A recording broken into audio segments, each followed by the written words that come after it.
All rise. The United States District Court for the Northern Mariana Islands is now open and ready for transaction of business. The Honorable Ramona V Manglona, Chief Judge, presiding. All right, good morning, everyone. Please be seated. Good morning, Your Honor.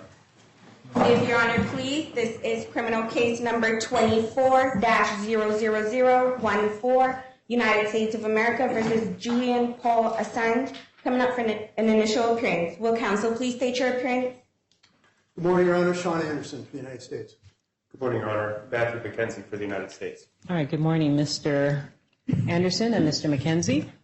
Good morning, Your Honor. Barry Pollack on behalf of Mr. Assange. Also with me at counsel's table is the defendant and local counsel. Introduce himself. Richard Miller on behalf of Mr. Assange. All right, good morning, Mr. Pollack and Mr. Miller and Mr. Assange. Thank you, Your Honor. And then from probation. Good morning, Your Honor. Officer Juanette David Atherley for pretrial services and probation. Good morning, Officer David Atherley. All right, so the clerk indicated that the matter is here for initial appearance. I just concluded a meeting in chambers with counsel for both sides as well as the defendant to address some preliminary matters. I take it the government has made the amendment and tendered it to the defense, or is that something that will be forthcoming? Your Honor, we're awaiting that. I believe it should be up within the next 5 minutes or so. Well, we've got other things to address, so we will be able to continue or proceed, and then at the appropriate time, we can have that confirmed on the record. All right, so again, welcome to counsel. We do have a packed courtroom, so I want to make sure everyone is clear with the rules. Let me address the public order that I issued yesterday, which is the order. Bless you. Mr. Benson. The order regarding media access issued yesterday, June 26, 2024. It was published on this court's website to give notice not only to the parties, but to the media at large. And I understand the courtroom deputy gave notice before I took the bench, which is in regards to Rule 53 of the Federal Rules of Criminal Procedure, prohibiting the broadcasting of any part of these criminal proceedings, criminal judicial proceedings from the courtroom. So everyone present in the courtroom is expected to comply. Violators will be held accountable. Secondly, I want to note that based on the international interest in this matter, and because I cannot have anything published or broadcast live, the clerk's office has a limited capacity to produce multiple copies of any of the audio recording in this proceeding.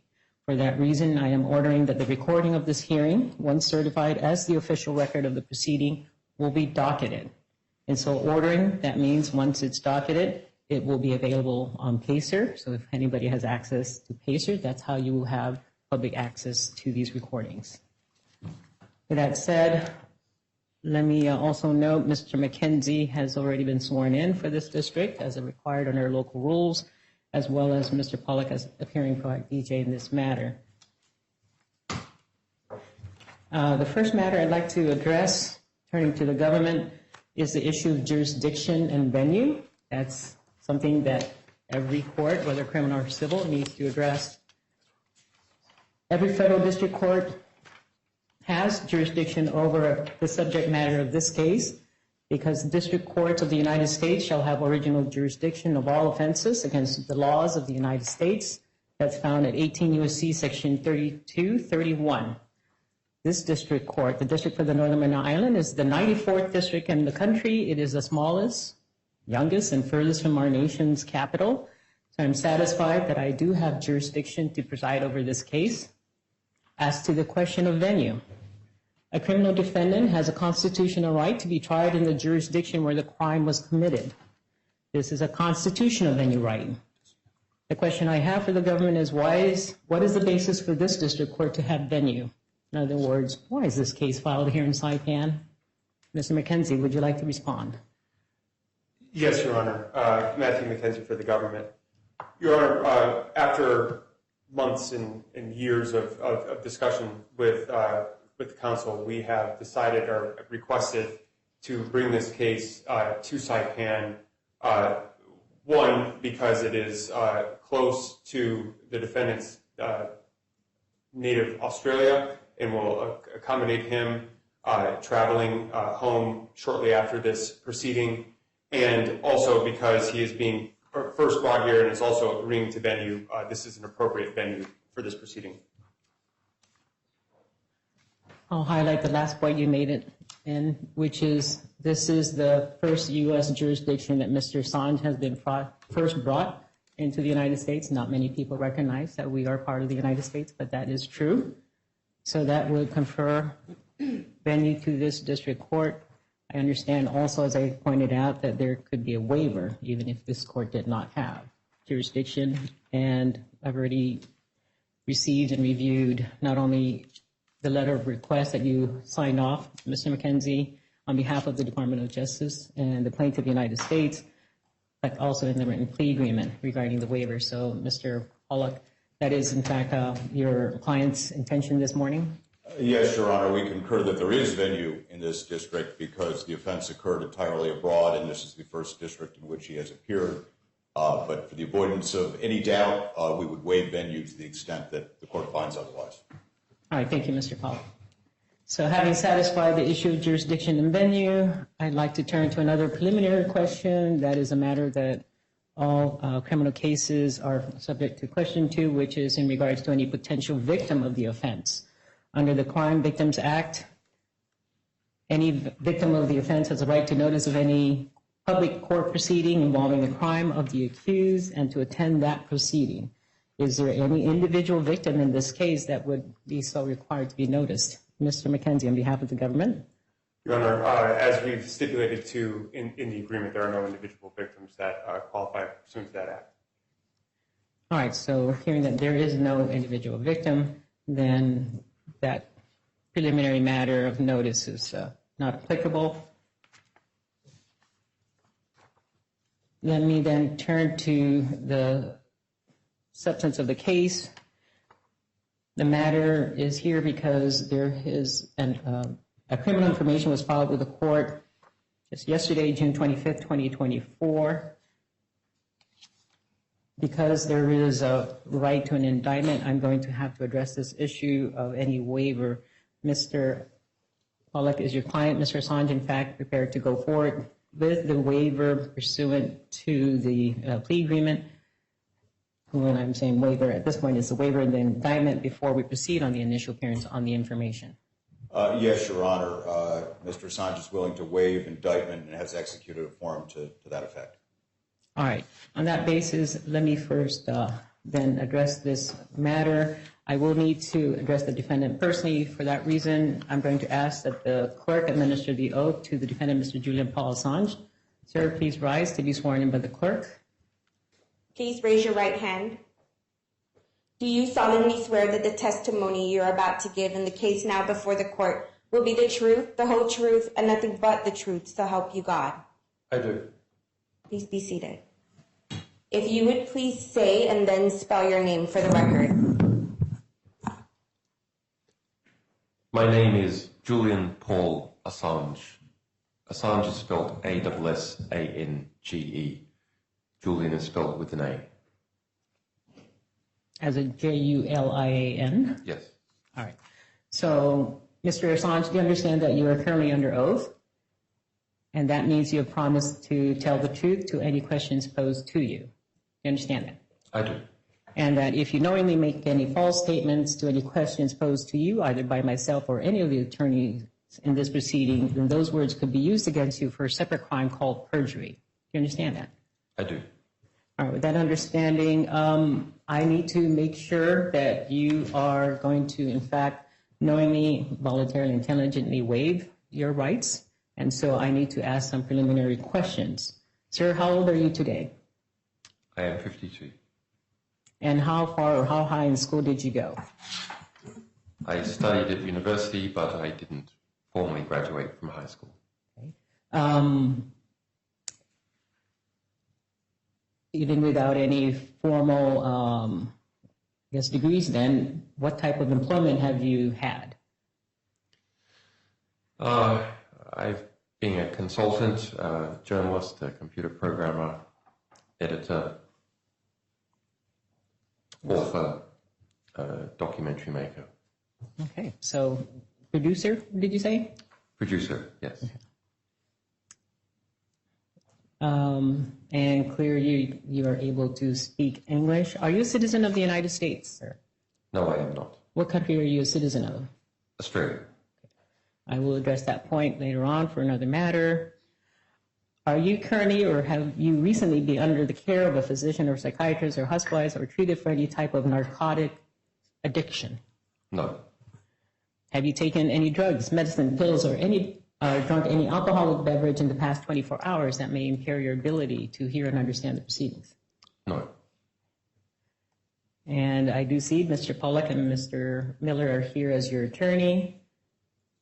So I just wanted to touch on this point because you do have a constitutional right to be represented by an attorney, and if you could not afford one, the court would have appointed one for you. I see that you've exercised your Sixth Amendment right to your own counsel of choice. Let me now talk about this charge. Have you, in fact, received a copy of the criminal information that was filed with this court yesterday in Criminal Action 24-00014? I have received a version of it, yes. Okay. In fact, for the record, when the court received it, there was a digitally signed copy by the U.S. Attorney for our district here, an NMI, dated yesterday, June 25th. But I understand Mr. Anderson, who's present in the courtroom, was able to provide a wet signature, basically that was received over the counter. So that would also, is that correct, Mr. Anderson? That's correct, Your Honor. So in any event, the language has not changed, but I want to make sure that the criminal information that you have and that we're proceeding on is the same. So I see Mr. Pollack is nodding his head, and I take it, Mr. Pollack, as counsel, you can confirm that your client, Mr. Assange, has received a copy of this information. Yes, it's been represented to us that the one with the wet signature is identical to the one with the electronic signature we received previously, and we certainly accept that representation. Okay. All right, so in this case, the information does charge you with one count, which is a violation of Title 18 of the United States Code, Section 793G. The offense is conspiracy to obtain and disclose national defense information. This is a crime that's punishable up to 10 years imprisonment. Therefore, it is what we call a felony, an offense that's punishable by more than 1 year imprisonment. Do you understand that, Mr. Assange? I do. For that reason, you do have a constitutional right to be charged by an indictment of a grand jury, but you can waive that right and consent to being charged by information by the U.S. Attorney of our district. And instead of an indictment, this particular felony charge against you has in fact been brought by the U.S. Attorney by his finding of this information that we've just discussed. So unless you waive this right to an indictment, you may not be charged with a felony unless a grand jury in fact finds by return of an indictment that there is probable cause to believe that a crime has been committed and that it was you who committed that crime. If you do not waive that right to an indictment, the government may present the case to the grand jury and ask the grand jury to indict you. The grand jury is composed of at least 16 and not more than 23 persons, and at least 12 grand jurors must find that there is probable cause to believe that you committed the crime with which you are charged before you may be indicted. Here's the big point of a grand jury, which is the grand jury might or might not indict you. Do you understand that, sir? I do. If you waive your right to an indictment by the grand jury, the case will in fact proceed against you on the U.S. Attorney's information just as though you had been indicted by the grand jury. Do you understand? I do. Mr. Assange, have you in fact discussed waiving your right to an indictment by the grand jury with your, is it attorneys, Mr. Pollack as well as Mr. Miller, or I have. primarily with Mr. Pollack? I have. Okay. And do you understand your right to an indictment by the grand jury as I've just explained to you? Yes. Have any threats or promises been made to induce you to waive your right to an indictment? No. Do you at this time wish to waive your right to an indictment by a grand jury? Yes. I have in my hand a printout for this matter, United States of America versus Julian Paul Assange, waiver of an indictment. This apparently was executed in my presence, but I need to put it on the record because, as I stated, we just had an in-chambers meeting. But in this document, it expressly notes that you understand you've been accused of one or more offense punishable by imprisonment for more than 1 year. You've been advised in open court of your rights, and this is why I'm putting it on the record now. I am advising you of those rights and the nature of the proposed charge against you. After receiving this advice, you actually waive your right to prosecution by indictment and consent to prosecution by information. I do see a signature above the line for defendant's signature. Is this your signature, sir? I mean, you I don't have signed such a document, yes. I guess I can have. Well, what I'll do is once I sign off on this, it will be e-filed, and so everybody will have the electronic copy. There's also a signature of defendant's attorney, Mr. Pollack. Is this your signature as presented to me? It is, Your Honor. Thank you. All right. And the printed name of defendant's attorney is so stated as Barry J. Pollack. All right. Given the advisement in open court of the defendant's right to an indictment, waiver to an indictment, and the waiver here made in open court, I'm at this time going to accept defendant's waiver. I will so sign off on this. Now that the defendant has waived his right to an indictment, we can actually proceed to the initial appearance on the information and likely go straight into the arraignment on the information. Getting quite quickly. So for purposes of the initial appearance in any criminal case of Mr. Assange, in this instance, the Federal Rules of Criminal Procedure requires that you be noticed as to the former charge, in this case, the information, your right to retain counsel, and we've already discussed that because you, in fact, elected to hire your own private counsel, to Mr. Pollack and Mr. Miller, and that there's an issue for most circumstances where a defendant is able to secure pretrial release, given the understanding that will be basically mooted at the end of all the proceedings today. But you do have a right not to make a statement, and any statement you make may be used against you here in court. Do you understand that right to remain silent, basically, Mr. Assange? I do. And in this case, well, you were never placed under arrest since your arrival in Saipan, is that correct? That's correct. So therefore, there's no need to notify your consular officer, but I believe there are some consulate officials in the courtroom on your behalf. I see some nodding of heads, so even though you don't need to be noticed, that is a right to individuals who have in fact been arrested. Doesn't apply, but apparently you're fortunate to have that notice and support. And we've talked about the Crime Victims' Rights Act. All right, so those are the initial rights that need to be accorded for initial appearance on the information. At this time, are the parties in fact ready to go forward with the arraignment on the information? Mr. McKenzie and Mr. Anderson? Yes, Your Honor. And Mr. Pollack? Yes, Your Honor.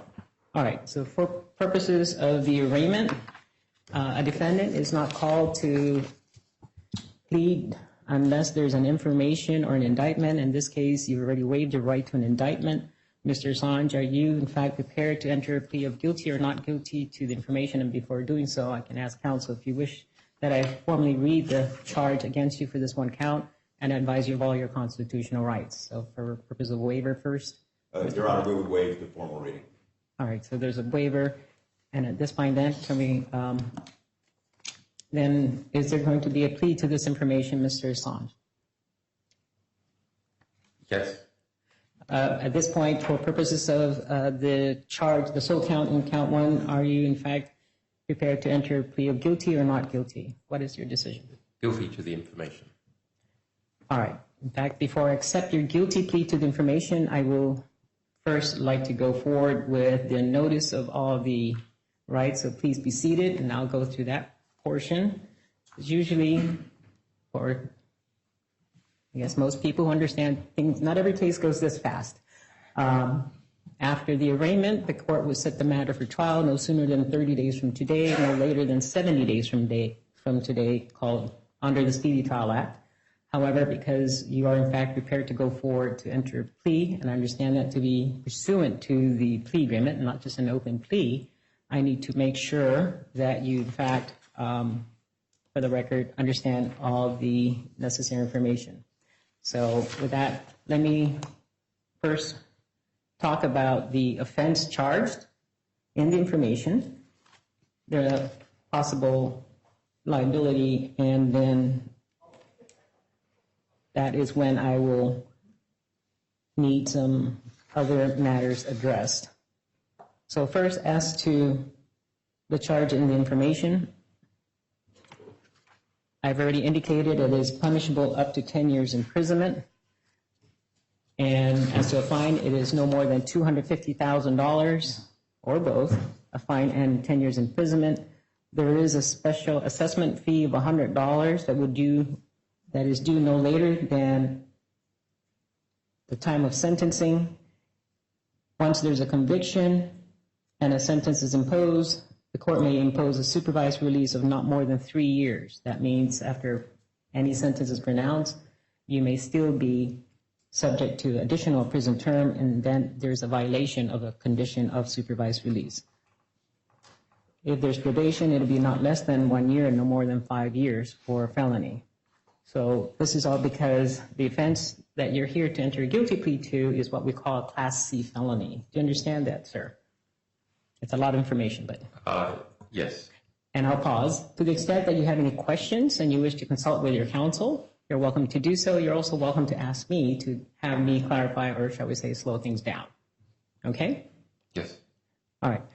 So in regards to this criminal information, again, this is a conspiracy. And according to the plea agreement, that is a condition of your plea, there is also a provision at paragraph 22 that needs to be satisfied. In particular, paragraph 22, I don't have a page number there, requires, I believe, that you provide some evidence regarding return or destruction of information. And so, because we are going forward with this process, you were required to take action within your control to cause the return to the United States or the destruction of any such unpublished information in your possession, control, or custody of, or that of WikiLeaks or any affiliate of WikiLeaks. To the extent that you have this obligation, it also requires you to instruct the editors of WikiLeaks to destroy such information or otherwise cause it to be destroyed. And you are to provide the United States with a sworn affidavit confirming the instruction that you have in fact provided. Are you prepared to provide that proof before we proceed for the guilty plea? Yes. All right, so Mr. McKenzie? Your Honor, the government is in receipt of his sworn affidavit and is satisfied that he has satisfied the terms of paragraph 22. All right. So given the representation by the defendant that he has performed and the government that the defendant has in fact provided that requirement, we will continue. All right. I'd like to then proceed with what we call the, again, it's moving quite quickly, but it's the change of plea notice and proceedings. And all the prior responses are in fact incorporated at this stage.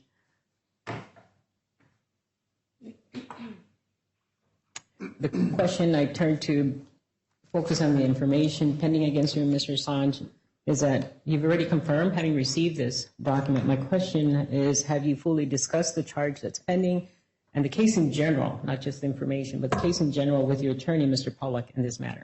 I have. Are you fully satisfied with the counsel representation and advice given to you in this case by your attorney, Mr. Pollack? It might depend on the outcome of the hearing, but otherwise I am. You pause, and I don't blame you for that. So, so far, so good. So we understand that. No pressure here, Your Honor. Understood. All right, so let's then turn to the written plea agreement. This is where I go back to the government as to page 2 of the written plea agreement, paragraph 1. We had some discussion. Yes, Your Honor. we've had a bit of a technical difficulty getting a revision to paragraph 1 of the plea agreement. I now have an appropriate PDF version of it that we are printing and bringing here. I don't know if it would be best to pause and bring that here, or if you want to proceed, but it's en route. Okay, so that hard copy is en route, but can you at least read the language that you're proposing to be amended into the record, and let's see if this is something that is acceptable to the parties, which is the defendant. Okay. So we're focusing on paragraph 1 of the plea agreement regarding the guilty plea and the maximum statutory penalties. Yes, I will read the entire paragraph and then note where the new language begins. Okay. So paragraph 1, guilty plea and maximum statutory penalties. The defendant, Julian Paul Assange, agrees to waive indictment by a grand jury in this district and agrees to plead guilty to an information charging the defendant with conspiracy to obtain documents, writings, and notes connected with the national defense, and willfully communicate documents related to the national defense, flagging that I'm inserting new language, from a person having both lawful and unauthorized possession of same, that is the end of the new language, in violation of 18 U.S.C. section 793G. The defendant understands that this is a felony which carries a maximum penalty of not more than a 10-year term of imprisonment, a fine not to exceed $250,000, not more than a 3-year term of supervised release, restitution, and a $100 special penalty assessment. All right, thank you, Mr. McKenzie. Mr. Pollock and Mr. Assange, you just heard what the amendment is. Is there any objection to this amendment to the written plea agreement? No, Your Honor, it's satisfactory to the defense. All right, and that would make it consistent with the language in the information. And then, to be clear, although the information charges you, Mr. Assange, of 1 count of conspiracy, there are 3 different legal theories to accomplish that. In particular, as stated in paragraph 6 of the information, 6A specifically references section 793C that focuses on obtaining documents, writings and notes, etc. But as to paragraph 6B of the information, it is relevant, or it is pursuant to section 793D that requires proof that this willful communication relates to the national defense, including documents up to the secret level, from persons having lawful possession of or access to such documents. So the last clause there, from persons having lawful possession of or access to such documents, is what would distinguish paragraph 6B from 6C. 6C is an offense separately punishable under section 793E, which makes it an offense to willfully communicate documents relating to the national defense from persons in unauthorized possession of such documents.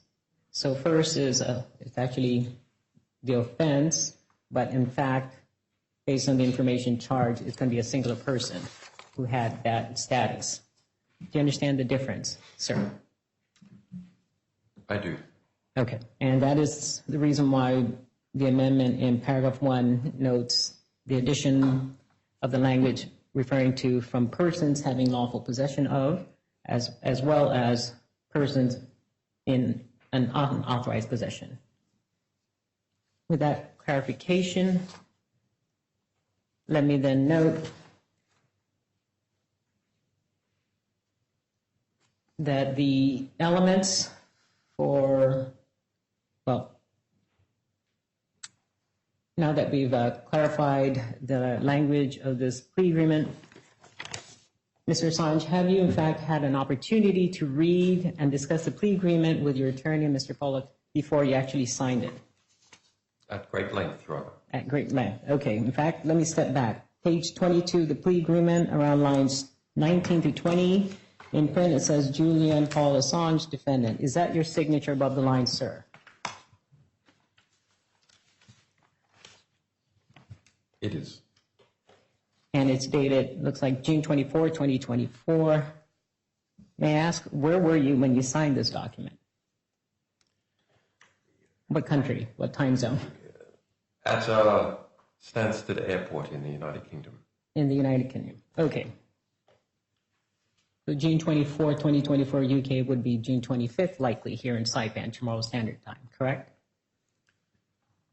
That is possible. Oh, yes. Well, I always say the cinema is where America's Day truly begins. So we're in the future for most other folks. So I want to note these distinctions for the record that's not evident because it does relate in some areas that I'll be touching on, such as sufficient time to be able to review and understand this information. Going back to this plea agreement, Mr. Assange, does this plea agreement represent in its entirety any understanding that you have with the United States government? It does. Do you understand the terms of the plea agreement? I do. Has anyone made any promise or assurance that is not contained in this written plea agreement to persuade you to accept this plea agreement? They have not. Has anyone threatened you in any way to persuade you to accept this plea agreement? They have not. Now, in this case, this plea agreement was entered into pursuant to Rule 11C1C of the Federal Rules of Criminal Procedure. So that is a particular term of this plea agreement. Do you understand that if I choose not to follow the terms of the plea agreement, I will have to give you the opportunity to withdraw your guilty plea, and that if you choose to not withdraw your guilty plea, then I may impose a sentence that may be more severe sentence without being bound by the plea agreement. You understand?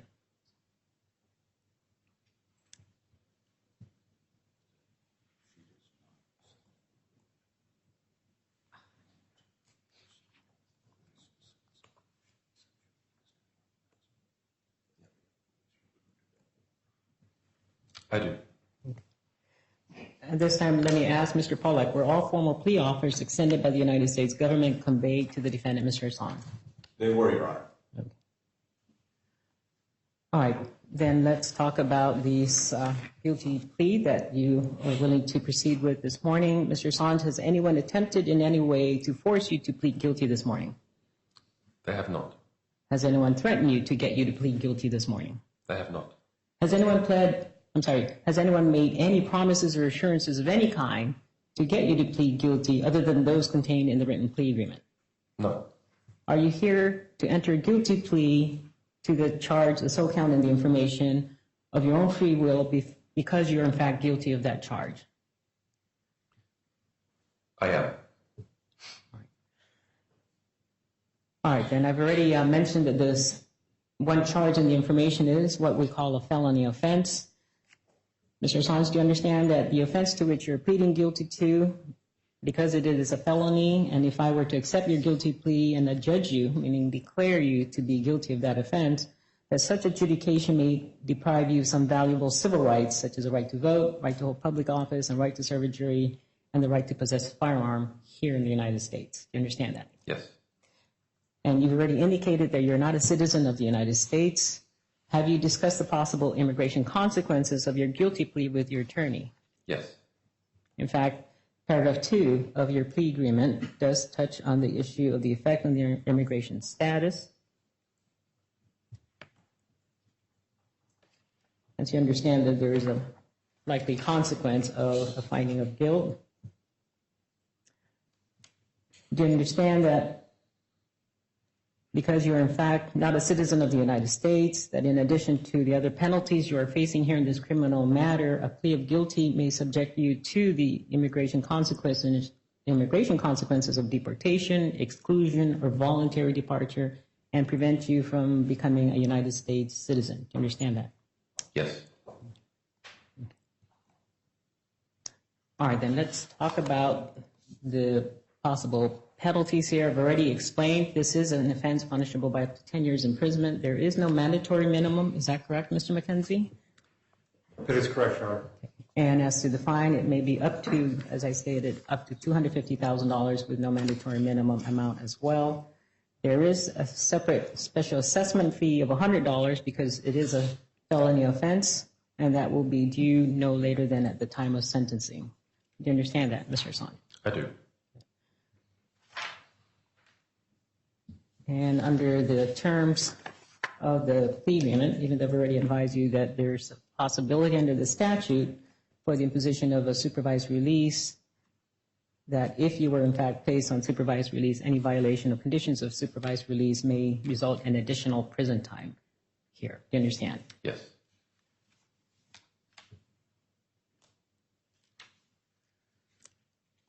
All right. In this case, too, the information doesn't mention anything about any forfeiture. There is a provision in the Espionage Act about forfeiture property. Is there any forfeiture involved in this case? No, Your Honor. Okay. So the government is not going to be pursuing any forfeiture. All right. So, Mr. Assange, do you understand these possible consequences that I've just described to you as a matter of law for the results of any conviction that may arise from your guilty plea? Do you understand these possible consequences? Yes. Now, in order for me to formulate an appropriate sentence, the law requires me to consider what we call the sentencing guidelines. That's actually discussed in your written plea agreement. And that is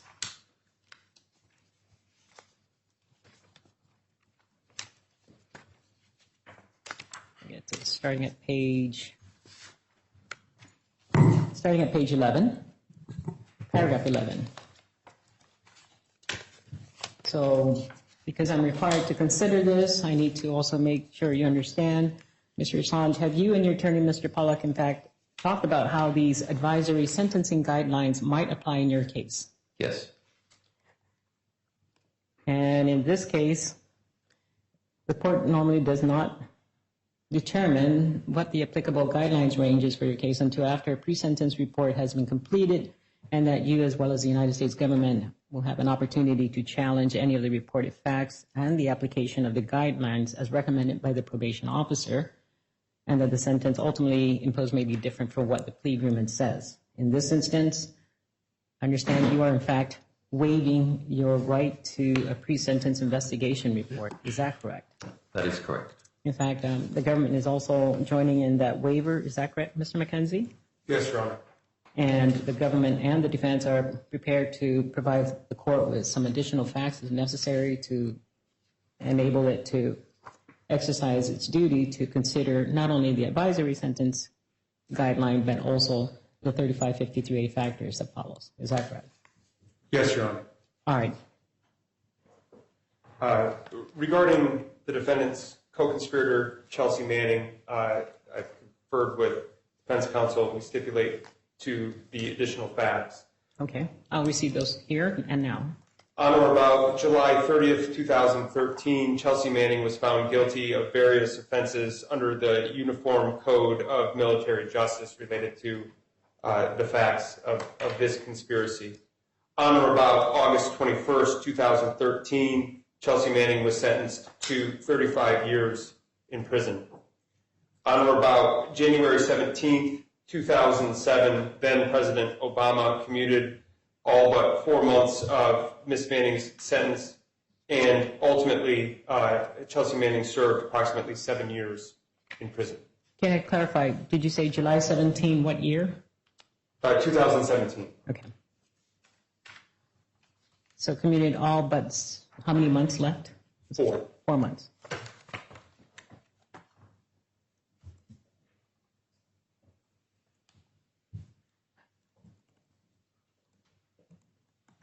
Just make sure I understand the representation. Ms. Manning was sentenced to 35 years imprisonment, commuted. Well, how much did she actually serve in total then? Approximately 7 years. Approximately, okay.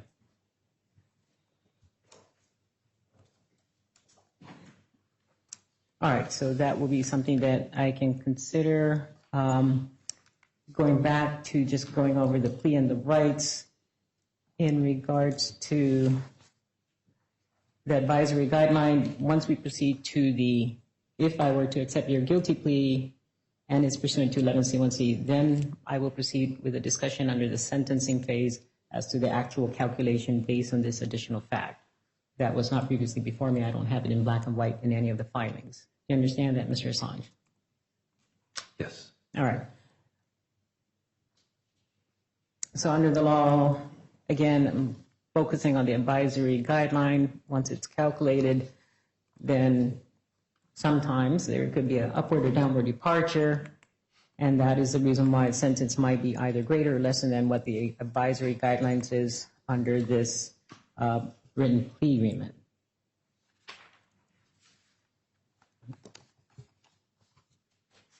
And do you further understand, Mr. Assange, that parole has been abolished such that if you are in fact sentenced to any term of imprisonment, you may not be released on parole?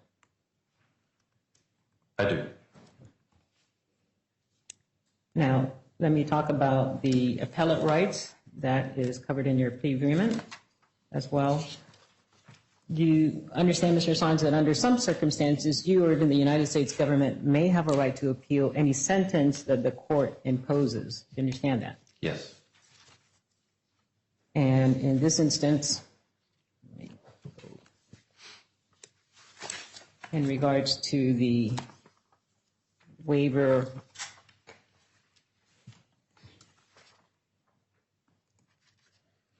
for an appeal, at paragraph 18 of your plea agreement, you've specifically waived your right to appeal your conviction and sentence, as well as a right to bring any post-conviction motion, including one under 28 U.S.C. section 2255, which is what we call the habeas appeal, as opposed to the direct appeal. And that waiver is so noted. However, I'm giving you notice that you would only preserve your right to appeal if it's based upon ineffective assistance of counsel, based on information that you don't know right now, and even with any due diligence you would not know and could not have known by the time the court imposes sentence. Do you understand? Yes. In other words, if it exists and you're aware of it and you don't exercise it, then that's actually waived. Do you understand? Yes.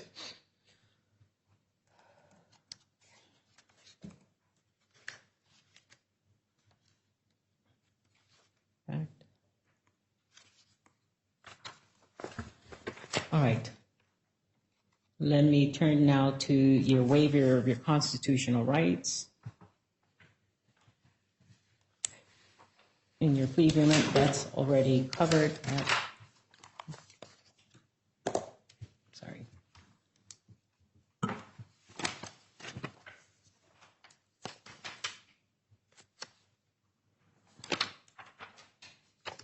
And that's under paragraph 4. Page 3 of your plea agreement. I just want to make sure we go over it here in open court. Mr. Assange, do you understand that you do have a right to plead not guilty to the offense charged against you in the information, and by entering a plea of not guilty, you are you are not admitting to having committed the crime. If you don't admit to committing the crime, then you will automatically be accorded the right to a trial by jury, and that's when I would set it for trial. Do you understand that? I do. And so by entering a plea of guilty, you are in fact admitting that you committed the crime charged. Do you understand? I do. Now, if you, in fact, exercise your right to plead not guilty and the right to a trial by jury, that will be the only time that we would summon the jurors over to the jury box over here to my left, as well as force the government, because the government's burden of proof, to produce witnesses, to present facts and evidence to the jury, and that it will be the only time you will be able to see those witnesses and have them cross-examine in your own defense. And then after the government is done presenting their evidence at that trial, you would have the right, even though you don't have the duty to do so, you have a right to summon your own witnesses by using the court's subpoena power to summon any individuals to trial, and that will be the time that not only you, through your attorney, would be able to ask those witnesses questions, but even the government would have a right to cross-examine. Do you understand that? I do. You also have a right to be presumed innocent. In fact, right now, as you sit there, you are presumed innocent of the charge. And it is the government that would have to prove the charge against you beyond a reasonable doubt, which is the highest burden in our criminal justice system. Do you understand that? I do. By entering a guilty plea this morning, you will be waiving these rights, including the right to remain silent, because obviously, in order for me to establish the guilt, it will not be by that trial, but through your guilty plea. Do you understand? Yes. And to understand that if the matter in fact went to trial, and should you decide not to testify or even put on any evidence, then these facts cannot be used against you by the attorneys for the government or even the jurors. Do you understand that? Okay. So do you further understand, by entering a plea of guilty this morning, and if I were to accept your guilty plea, there will be no trial of any kind, and you will have waived or given up all those rights to a trial that I've just described to you? Yes. All right, then. Let's talk about the nature of the charge here. I've already pointed to the information. It's a very short information as to the essential elements of this one count. It is one count of conspiracy with 3 different legal theories, and in your plea agreement, that is covered. And I know I had asked the party to make sure that we use the Ninth Circuit's instruction. But for purposes of the elements, it is what the government must prove if this particular charge was in fact made against any individual.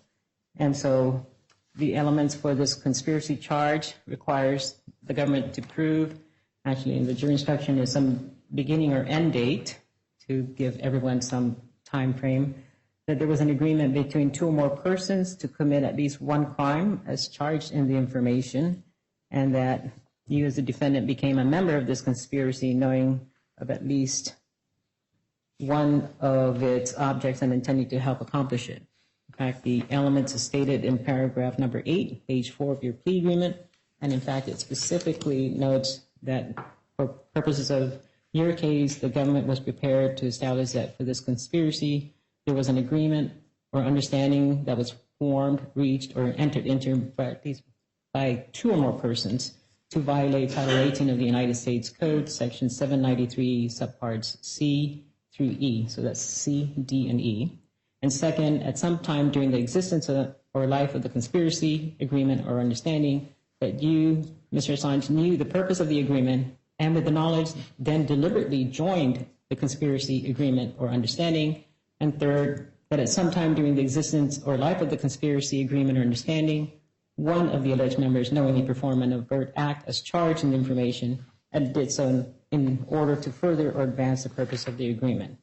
In this case, your plea agreement specifically notes that you agree with the United States that the objects of the conspiracy were to, 1, obtain documents connected with the national defense for the purpose of obtaining information respecting the national defense, and 2, you willfully communicate documents relating to the national defense, including for which the communication did not have authorized possession to a person not entitled to receive them.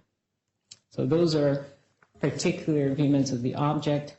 For purposes of the elements, we've already touched earlier about the additional undistinction for the additional type of person or status of the person.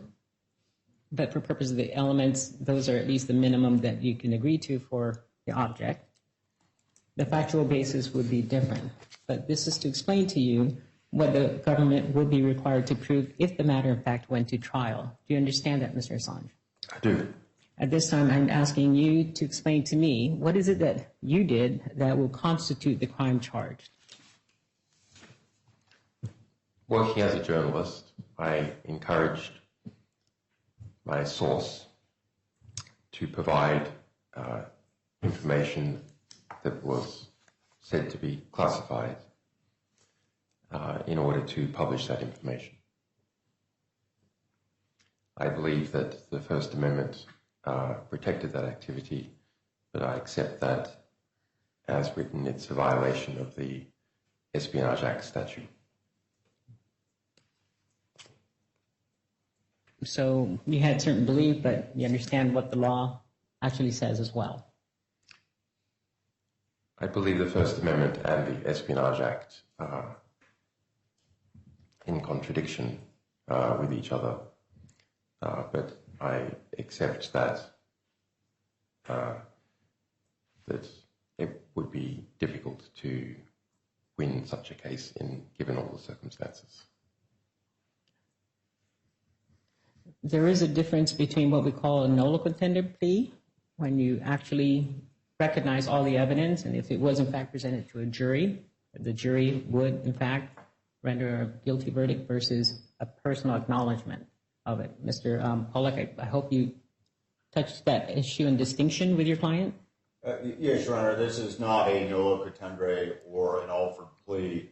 Mr. Assange believes that the conduct at issue should be protected by the First Amendment, but understands that no court has held that there is a First Amendment defense to the Espionage Act. He understands that his conduct violates the terms of the Espionage Act and is pleading guilty on that basis.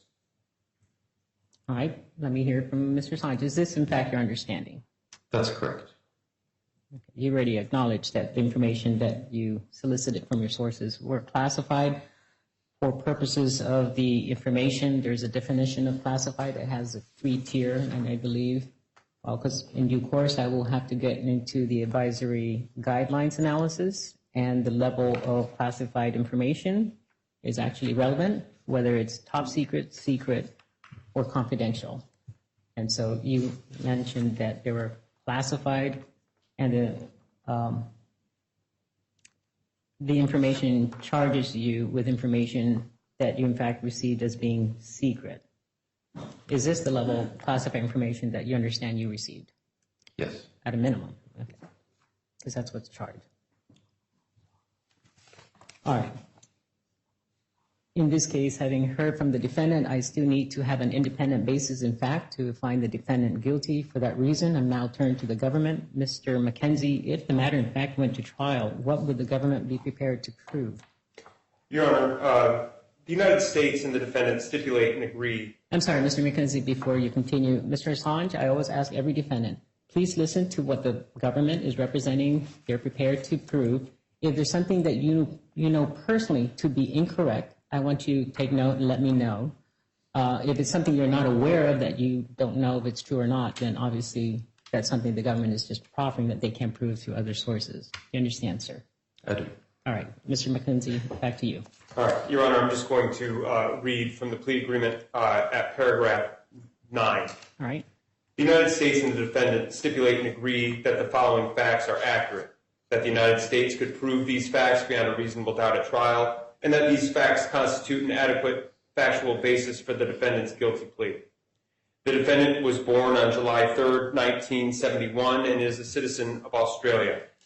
Between in or about 2009 and continuing until in or about at least 2011, outside the jurisdiction of any particular state or district in the United States, the defendant, Julian Paul Assange, who is not a citizen of the United States, and who did not have authorization to possess, access, or control documents, writings, or notes relating to the national defense, including classified information, knowingly and unlawfully conspired with former U.S. Army intelligence analyst Chelsea Manning, who held a top secret U.S. security clearance, to willfully and unlawfully obtain, deliver, transmit, and communicate documents, writings, and notes relating to the national defense, including classified information, to persons not entitled to receive such items and information, including the defendant himself.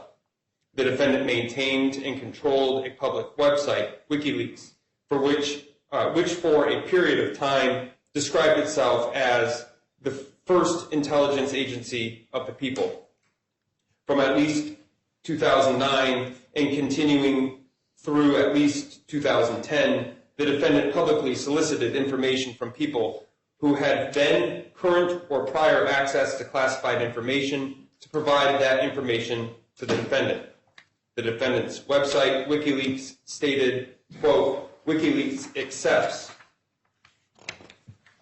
classified, censored, or otherwise restricted material of political, diplomatic, or ethical significance, end quote, and also publicly hosted a, quote, draft, most wanted leaks, end quote, list. As of November 2009, WikiLeaks' public draft most wanted leaks list for the United States included, first, bulk databases, including an encyclopedia used by the United States intelligence community called Intellipedia, and the unclassified but non-public Central Intelligence Agency, or CIA, open source center database. And second, military and intelligence documents, including documents that WikiLeaks described as classified up to the secret level. For example, Iraq and Afghanistan Rules of Engagement 2000 to 2009, parentheses, secret. Operating and interrogation procedures at Guantanamo Bay, Cuba, documents relating to Guantanamo detainees, CIA detainee interrogation videos, and information about certain weapon systems.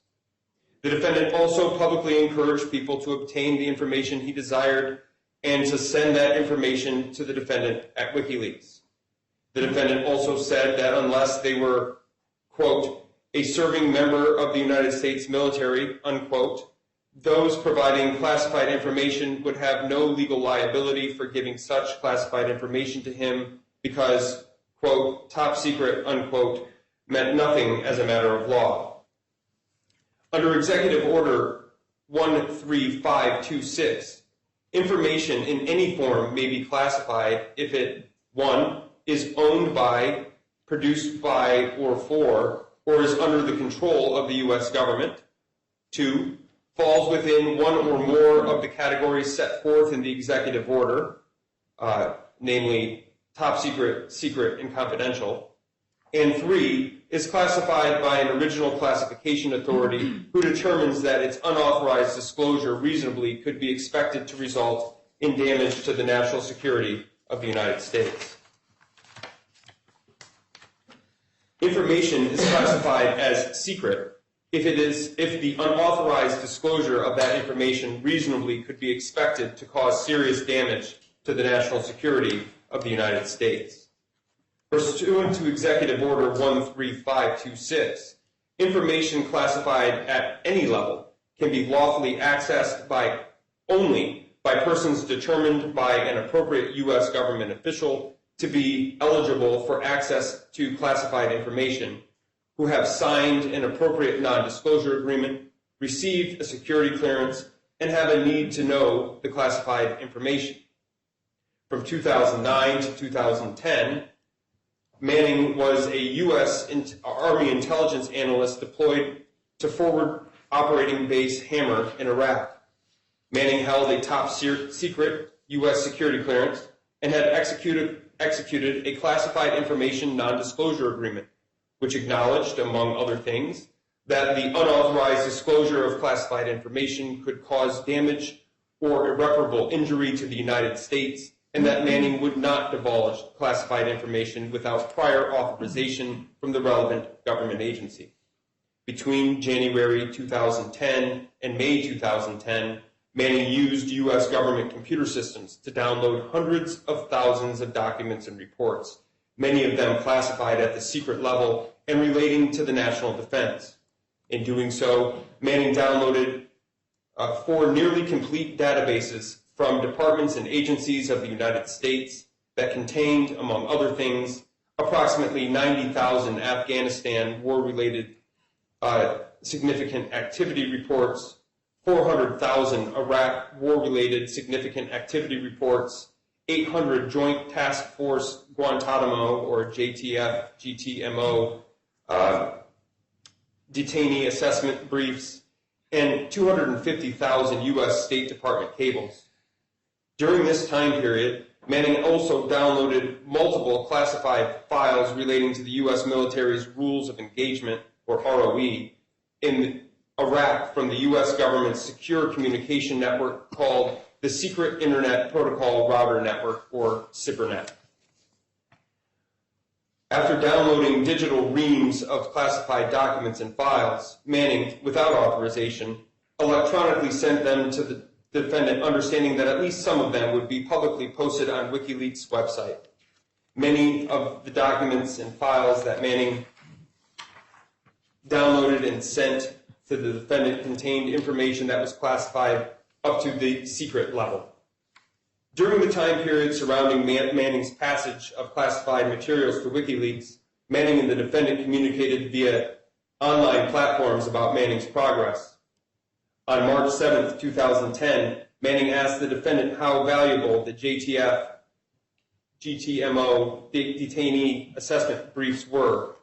The defendant suggested that they were likely of interest, and on March 8th, 2010, Manning told the defendant that Manning was, quote, throwing everything, in brackets Manning had, on JTF GTMO at the defendant now. All right, that was in brackets. The defendant responded, okay, great.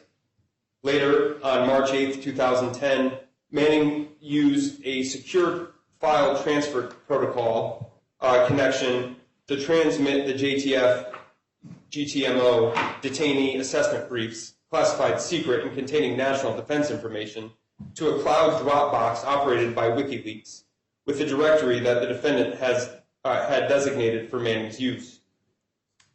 After sending the classified JTF GTMO detainee assessment briefs to the defendant, Manning told the defendant, quote, that's all I really have got left, end quote, to encourage Manning to continue to provide the United States classified documents that Manning had obtained without authorization and for which Manning did not have authorization to transmit to defendant in WikiLeaks. The defendant replied, quote, curious eyes never run dry in my experience, end quote. On March 10th, 2010, in response to Manning's earlier question about whether there was, quote, anything useful, end quote, in the, quote, Gitmo docs, end quote, the defendant responded in part that, quote, these sorts of things are always motivating to other sources too, end quote. The defendant continued, quote, hence the feeling is people can give us stuff for anything not as dangerous as Gitmo on the one hand, and on the other, for people who know more, there's a desire to eclipse, end quote. In early 2010, in furtherance of the conspiracy, Manning again used her access to SIPRNet to download the U.S. military's classified ROE in Iraq and, without authorization, send them to the defendant with the understanding that WikiLeaks may publicly disclose them. The Iraq ROE detailed the circumstances and limitations under which U.S. military forces in Iraq would initiate or continue combat operations, and portions of the Iraq ROE constitute United States national defense information, the disclosure of which could be used to the injury of the United States or the advantage of a foreign nation. Between March 28, 2010 and April 9, 2010, in furtherance of the conspiracy, Manning further accessed a U.S. government database and downloaded over 250,000 U.S. State Department cables, which were classified up to the secret level. Manning then, without authorization, uploaded these cables to the defendant through an secure file transfer protocol connection to a WikiLeaks cloud Dropbox with a specific directory designated for Manning's use. By at least March 8, 2010, the defendant knew that Manning was taking classified documents and material from U.S. government sources and, without authorization, offering to provide those materials to the defendant with the understanding that at least some of them would be further disseminated publicly. The defendant also knew that many of the classified materials that Manning was sending to the defendant were classified up to the secret level. With this knowledge, the defendant began publicly disclosing classified material on the internet in April 2010. On April 5, 2010, the defendant, through his website, released 4 Iraq ROE files that Manning had previously downloaded and, without authorization, sent to the defendant. WikiLeaks titled the 4 documents, quote, U.S. Rules of Engagement for Iraq, semicolon, 2007 flowchart, end quote, quote, U.S. Rules of Engagement for Iraq, semicolon, ref card 2007, end quote, quote, U.S. Rules of Engagement for Iraq, comma, March 2007, end quote, and, quote, U.S. Rules of Engagement for Iraq, comma, November 2006, end quote. While the U.S. Rules of Engagement, while the, quote, U.S. Rules of Engagement for Iraq, semicolon, ref card 2007, end quote, document was unclassified, the other 3 documents were classified secret. In or about 2010 and 2011, the defendant publicly disclosed via WikiLeaks website hundreds of thousands of documents that Manning had previously taken without authorization and given to him, including approximately 75,000 Afghanistan war-related significant activity reports classified up to the secret level, 400,000 Iraq war-related significant activity reports classified up to the secret level, 800 JTF, GTMO detainee assessment briefs classified up to the secret level, and over 100,000 U.S. State Department cables, some of which were classified up to the secret level. Some of these raw classified documents were publicly disclosed without removing or redacting all the personally identifiable information relating to certain individuals who shared sensitive information about their own governments and activities in their countries with the U.S. government in confidence. In an August 2010 panel discussion, the defendant said it was, quote, regrettable, unquote, that individuals exposed through his website as having previously met with the United States government, quote, may face some threat as a result, end quote. In the same panel discussion, the defendant stated that, quote, we, meaning WikiLeaks, are not obligated to protect other people's sources, military sources or spy organization sources, except from unjust retribution, unquote. Adding that, in general, quote, there are numerous cases where people sell information or frame others who are engaged in genuinely traitorous behavior, and actually that is something for the public to know about, end quote. The actions of the defendant, as recounted above, were in all respects knowing and deliberate, and were not committed by mistake, accident, or other innocent reason. This statement of facts is made for the limited purpose of supporting the defendant's guilty plea. It therefore does not contain all facts relating to the underlying criminal conduct.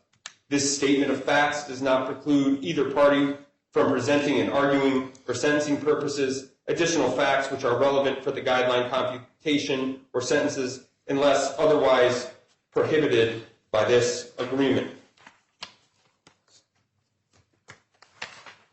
Your Honor, that concludes the statement of facts. Before I yield the floor back, I just want to note, while the government does not dispute Mr. Assange's characterization of his own belief of what he was doing or what his belief, the First Amendment ought to be, the statement of facts contained in this agreement are what the United States is relying on.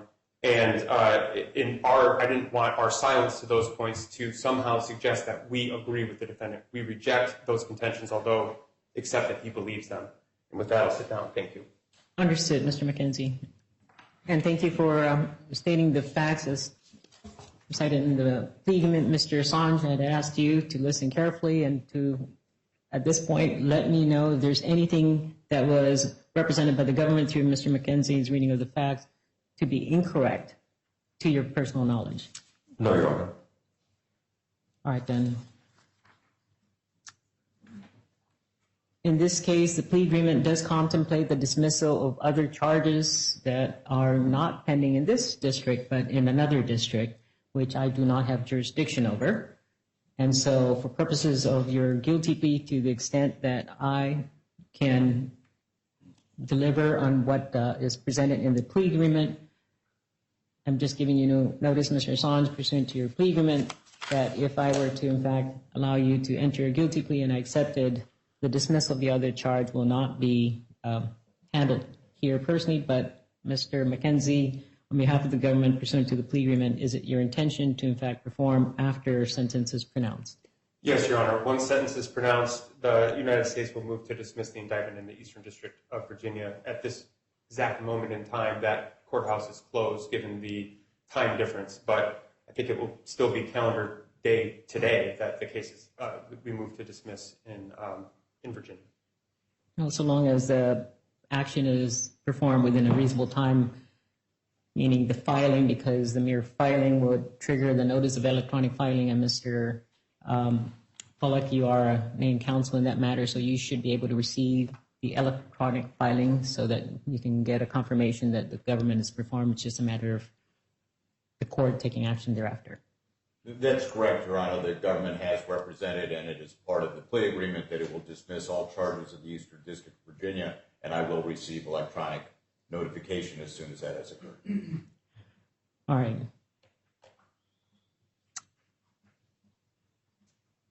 Mr. Assange, having advised you of your rights, are you in fact prepared to waive all your rights, including the constitutional rights that I've notified to you? And in fact, there are more rights that I did not touch on. And so let me go through those with you to make sure these waivers for rights that I don't normally see in my plea agreements are in fact something you're aware of and that you are knowingly, intelligently, and voluntarily waiving. And again, this is because the sole count in the information is to a violation of Section 793G, which is a conspiracy charge if two or more persons conspire to violate any of the foregoing provisions of Section 793, and one or more persons, and one or more of such persons do any act to effect the object of the conspiracy, then each of the parties to such conspiracy will be subject to the punishment provided in this section. So turning to those waivers, let me start with the waiver of discovery, paragraph 5. Don't usually see that, but I know in this proceedings, this is very significant. A defendant can waive his right to discovery in a plea agreement. And the court notes that the United States Constitution does not require the government to disclose material evidence prior to entering a plea agreement with the defendant. But in any event, the right is yours and it can be waived. But if you so waive, then any right to pursue any discovery from the United States government as part of this case will be foreclosed. Do you understand that? I do. The other waiver we already talked about, which is the waiver of the venue. As to the statute of limitations, that is expressly covered in paragraph 7 of your plea agreement. The statute of limitation is an affirmative defense that can be waived. Are you in fact waiving the statute of limitations? And in particular, this is in the information for purposes of what you're pleading guilty to. Because there are, again, charges pending in Virginia, and this plea agreement is only focusing on this information. Do you understand that, sir? I do. And do you so waive the statute of limitation for this charge? Okay. And as to the PSR that was previously referenced, just for the record again, the pre-sentence investigation report is something that I can allow for parties, because sometimes even with parties willing to object, the court can overrule that. But if I can find as the court that the information in the record enables me to meaningfully exercise my sentencing authority under 3553A, then I can enter that finding on the record. So we still have a probation officer. I know there was a bail report prepared yesterday, and I haven't noted it for the record here because we're not talking about release issues. But was there any, well, first of all, let me add a confirmation. I'm sure the defendants know the contents because they were a participant in providing the information, but did the government receive a copy of that bail report? Apparently they haven't received, so maybe you just received it and you haven't reviewed it. So, Mr. McKenzie and Mr. We are in receipt, Your Honor. I'm flipping through it right now. Okay, so why don't you go ahead and review that. To the extent that there may be any additional information for this report, Officer David Atalik, is there any additional information? None, Your Honor. Okay. So I'll allow you, Mr. McKenzie, to read it through. In fact, we're almost at the closure of the change of plea phase. So once we do this, I plan on taking a recess. It'll be about a 15-minute recess, and then we'll proceed to the final stage. Okay? So you have some time, Mr. McKenzie, to review that bail report. So again, for the record, Mr. Assange, you are in fact waiving the right to a PSR, is that correct? Or pre-sentence investigation report? Yes, Your Honor. Okay.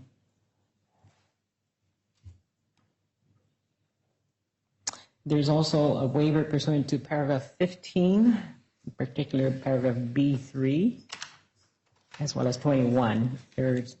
This is on the issue of Rule 410 of the Federal Rules of Evidence. It's very particular because absent some affirmative indication that this agreement was entered into unknowingly or involuntarily, an agreement to waive the exclusionary provisions of a plea agreement rules is valid and enforceable. So I need to make sure that you are very much aware and that you are knowingly and voluntarily waiving this issue regarding the exclusionary rule. Again, it's at paragraph 15B,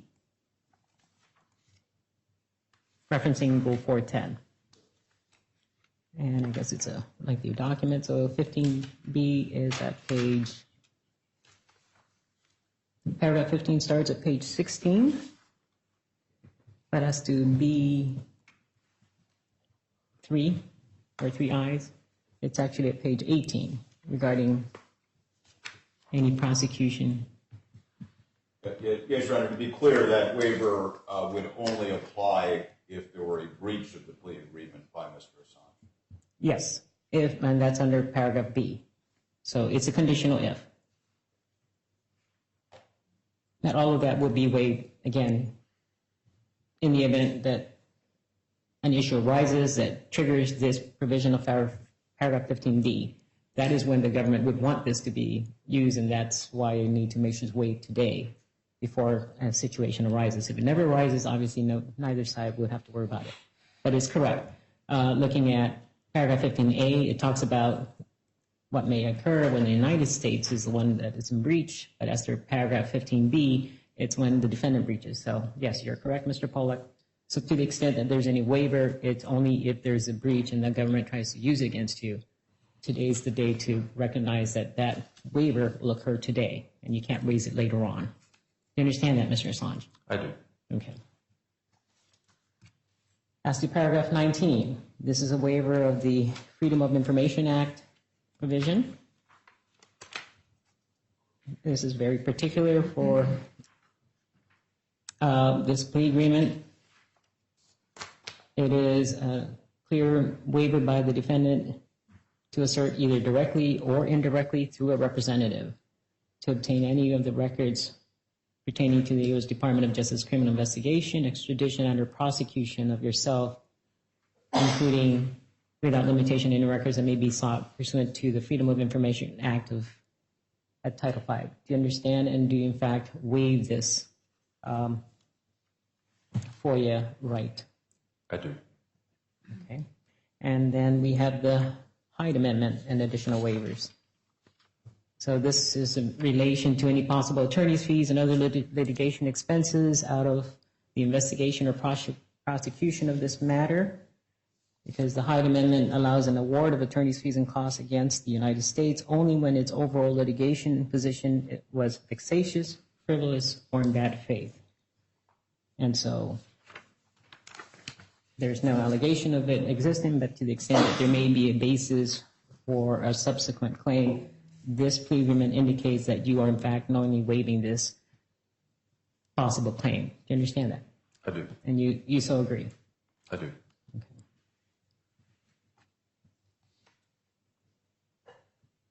All right, so those are really the crux of the plea agreement. Was there any particular one that I may have omitted, Mr. McKenzie, that you felt needed to be confirmed on the record? No, Your Honor.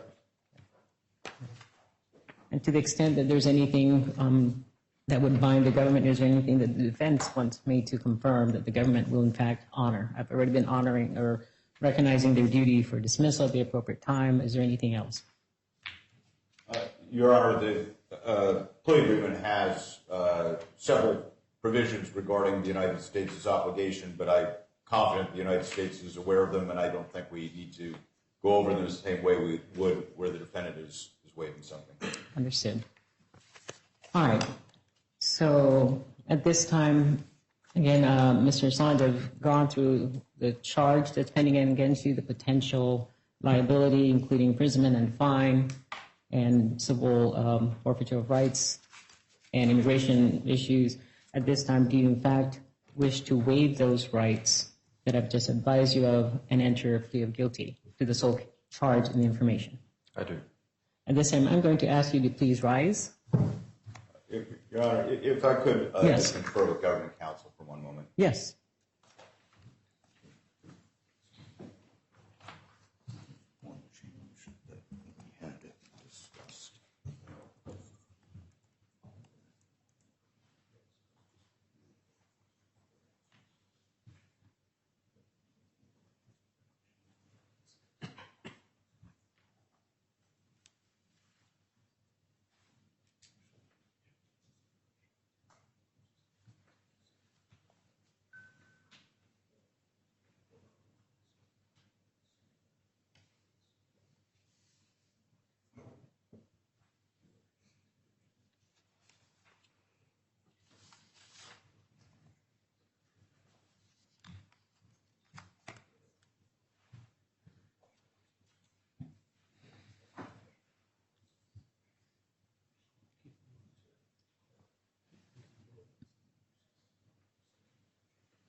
Mr. Pollack, is there anything that we need to address on the record, or do we need to take a recess for you to delve into it? No need for a recess. There is just one additional clarification that the government and I had discussed previously, but apparently the edit did not make it into the final draft, but I've conferred with the government. If the court can look at the section that we just referenced regarding the defendant's breach, it's 15B and appears on page 17. Yes, I have page 17 in front of me. In that first paragraph, it has a series of clauses, all of which are intended to be things that if the defendant intentionally did would cause a breach, such as if the defendant intentionally did something that would cause the court not to accept the C plea, violated federal or state or local laws prior to sentencing, intentionally gave false, incomplete or misleading information, or intentionally caused the court to reject the plea agreement, or the last one is otherwise violates any provision of this agreement. The word intentionally was intended to apply to both clauses. Intentionally causes the court to reject the plea agreement or otherwise intentionally violates any provision of the agreement, but because there's an ambiguity as to whether the word intentionally only modifies the first clause or modifies both, we were going to insert the word intentionally again between otherwise and violates in that last line, so it would read, intentionally causes the court to reject a plea agreement or otherwise intentionally violates any provision of this agreement. I've conferred with the government. The government has confirmed that that is the intent, so I can either make that handwritten change or we can initial it, or we could replace this page, whatever the court's preference is. Mr. McKenzie, you agree to the insertion of the word intentionally at the appropriate position that was just described by Mr. Pollack? I do, Your Honor, and I apologize in the back and forth with counsel that got missed. I would propose, I don't think it's going to change the pagination of anything, but I would propose a replacement page which we could initial just to clarify that we did that. And also, since we're talking about recent changes, I have a replacement page 2 that I read into the record earlier that I'm providing counsel, so he has a copy of it as well, and I can take care of the change to page 17 during the break here. And do you have an extra copy of that page 2? What I can do is if you tender it to the clerk, it'll be scanned. They'll be able to, I guess maybe in due course, do you want to insert the word amended for separate documentation? I know the clerks are able to substitute out a page or two, but if there's anything substituted from what's already been broadcast, published, then it needs to be initialed so we know what's different. I think at a minimum, I need that page 2 for the clerk's office as well, just for the record here. Yes, Your Honor, we'll take care of that. Thank you. Okay. So without objection, then we will, in fact, modify the written plea agreement to insert the word intentionally at page 17, the current page 17. And this is paragraph 15B as in boy. And the, shall we say, the last clause where it currently says, or in any way intentionally causes the court to reject the plea agreement or otherwise violates, the word intentionally will precede the word violates. Is that the intention, Mr. Pollack? That's it. Thank you, Your Honor. Okay. So that is so noted for the record. Once we have the written form, initial. I think it's just one word. That's fine if it's, I've got the original here, so we can have it initialed and clarified for the record. Okay. So going back, gone through the rights and the terms and the waivers. Going back to Mr. Assange. Mr. Assange, at this time, do you in fact wish to waive all the rights that I've advised you of and enter a plea of guilty to the sole count in the information? I do. If so, I'm going to ask you to please rise as I will ask for your plea. Mr. Julian Paul Assange, as to the sole count in the information in this case, which is the offense of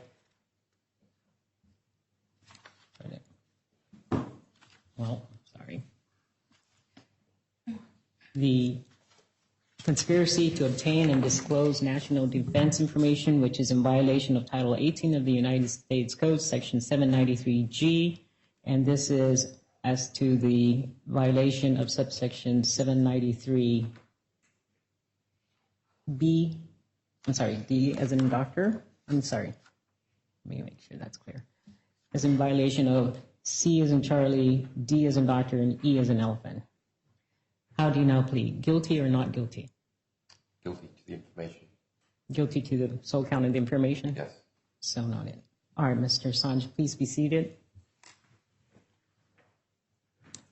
At this time, it is the finding of this court that in the case of United States of America versus Julian Paul Assange, that the defendant, Mr. Assange, is in fact fully competent and capable of entering an informed plea, and that the defendant is aware of the nature of the charge and the consequences of his guilty plea, and that the plea of guilty is a knowing and voluntary plea supported by an independent basis in fact containing each of the essential elements of the offense. The plea of guilty is therefore accepted. The defendant is now adjudged guilty of that offense.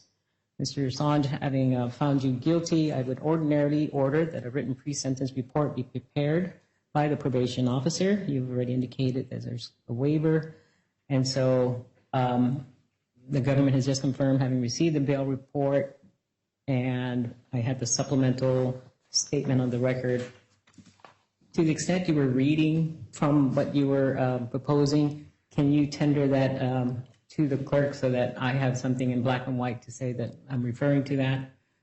Because that should, while we're at it, I think it needs to be a part of this record that speaks for itself. I don't want someone with the recordings. Mr. Anderson, do you have a copy of that? Regarding page 2. This is that we're talking about the additional stipulation of fact for the 3553A factors regarding Ms. Manning. That's the short. They're just my handwritten notes. I don't want the handwritten notes. Can you have someone type it up? We're going to take a recess. Yes. Because it should be something that I can even have the clerk hold as a part of the exhibit for this proceedings, but I don't want it to be just an oral statement. Okay? Yes. We will formalize this in the break and provide it. Thank you. So I think this will be an appropriate time to take our break. I see it's 10:47. Shall we take at least a 20-minute break? We've got quite a bit of people. There's only a limited amount of restroom space. We can resume. We'll be back at 11:10 a.m. All right? So even though the defendant's been found guilty and the judge, we obviously is still in release pending this final resolution. So we'll resume at 11:10. Thank you, Your Honor. Thank you. In session, the Honorable Ramona V Manglona, Chief Judge, presiding. All right, welcome back, everyone. Please be seated. All right, so I know for the record, we have counsel for the United States, both defense counsel and Mr. Assange, and probation officer. All right, so we took a break after the court accepted the defendant's guilty plea, and I did not unseal the plea agreement because we needed to get some corrections and amendments. Do we have a corrected or amended version? Yes, Your Honor. I have in my hand, and I'll provide to the court, amended plea agreement page 2 that has been initialed by myself, Mr. Anderson, Mr. Pollack, and the defendant, as well as an amended page 17 of the agreement initialed by all four of us that makes the changes that we discussed earlier on the record, which I can provide to the court. Yes, please send it to the clerk first, and then if you can approach the clerk here, and I'll review it once it's confirmed. While I'm approaching, Your Honor, you also asked for a written copy of the stipulated facts. Correct. That I have created during the break. It has been reviewed and signed by Mr. Pollack and myself. And since I'm approaching, I'll bring that as well. And it was brought to my attention that when I was speaking, I may have misspoke as to when President Obama commuted Ms. Manning's sentence. I may have said June earlier. I meant to say January 17th, 2017. To the extent I misspoke, I apologize. All right, so I'm glad that you're correcting it for the record. It's one of those lessons of mistakes are something that we can correct. All right, so for the record, I have the written stipulation of facts signed by both counsel for the government, Mr. McKenzie, and counsel for the defendant, Mr. Pollack, as well as the initials for pages 2 and 17 of the plea agreement, this would not disrupt any of the other pages. That is correct. Pagination remains the same. All right, and Mr. Pollack, you were able to confirm this information, that it would not affect the rest of the pages? That's correct, Your Honor. Okay, so what I'm going to do is I'm going to tender this to the clerk, who's going to scan it and then enter it as an interdelineation from the original filing. Once the changes are made, then I'm ordering that the plea agreement will be unsealed as pursuant to the parties' plea agreement. Okay? And also because I'll be using it open in the next phase, which is the sentencing portion. All right, in fact, are the parties prepared to go forward to the sentencing phase of these proceedings? Yes, Your Honor. Mr. Yes, on behalf of Mr. Assange. All right.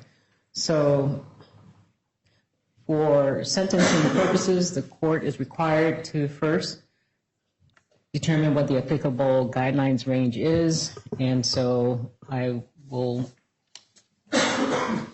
rely on because usually I use the PSR and guide counsel for some discussion of how the probation officer was able to apply the charge and the facts to determine what the applicable guidelines range. Here I'm going to use the plea agreement, noting the offense of conviction at this time. Again, it is the one count of conspiracy as stated in the information. So looking at page 11 of the plea agreement, paragraph 11, the court needs to determine what the applicable base offense level is. And the parties have stipulated that section 2M 3.3 applies. And this is based for the base offense level of 24. Again, it is for the conspiracy to obtain documents, writing, and notes connected with the national defense and willfully communicate documents relating to the national defense classified at the secret level. I commented earlier about the 3 levels of confidentiality. It is at the secret level. At the top secret level, the base offense level would change and would elevate. So I recognize that and I would accept it as a base offense level. As to the acceptance of responsibility under 3E 1.1a, as a result of this agreement and defendant having entering his guilty plea and having admitted his involvement in this offense and the related conduct as stated in the facts that were stipulated to in the plea agreement, it appears that defendant is going to be eligible and is in fact going to be accorded a 2-level downward adjustment for his acceptance of responsibility. That means with the base offense level of 24 minus 2, that's 22. Mr. McKenzie and or Mr. Anderson, there is a provision that if the base offense level at this stage is above 16, under 3E 1.1b, a defendant may, if appropriate, be accorded an additional 1 level. I notice the plea agreement does not have that provision. Is this something, and that's stipulated too? Yes, it's stipulated to the 2-level acceptance, and we will rely on the agreement as signed, Your Honor. So you're not moving to award an additional 1 level that some defendants receive under 3E 1.1b? That's correct, Your Honor. And referencing application note 3, and Mr. Pollack, you understand that this provision requires the government to make the motion? That's correct, Your Honor. It is the government's sole discretion, and they have elected not to move for the 3rd point, and we understand that and have accepted that in the plea agreement. All right, then. So given the parties' stipulation in the plea agreement for purposes of the acceptance of responsibility, even though they're under 3E 1.1b, a defendant could be accorded an additional 1 level. That is not applicable in this case. And the court will therefore continue with the calculation. The next is as to whether or not the defendant qualifies for, well, this would result under the net result of 22. And by the way, for purposes of this calculation, the court is applying the 2023 version of the U.S. Sentencing Guidelines Manual. I think come November, I understand there may be some amendments and changes, so that's not here yet.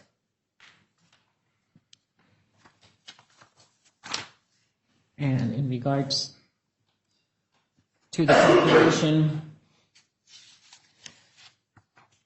given that the party stipulated to no other application and the court not aware of any basis, and again, this is a plea agreement that the court has accepted under 11C1C, that means the court would accept the party's agreement of how the application of the facts to the guidelines would proceed. But I'm articulating the grounds and the basis. So having calculated the resulting offense level at 22, the court then turns to defendant's criminal history. In this instance, the parties again agreed that the defendant's criminal history is at category 1. Under the guidelines, that means defendant has a criminal history of either 0 or 1 to be able to qualify for that. And given that the parties further stipulate that defendant is not entitled to receive an adjustment pursuant to section 4C 1.1, that's another 2 level down, which for an individual means months. That could be shaved off.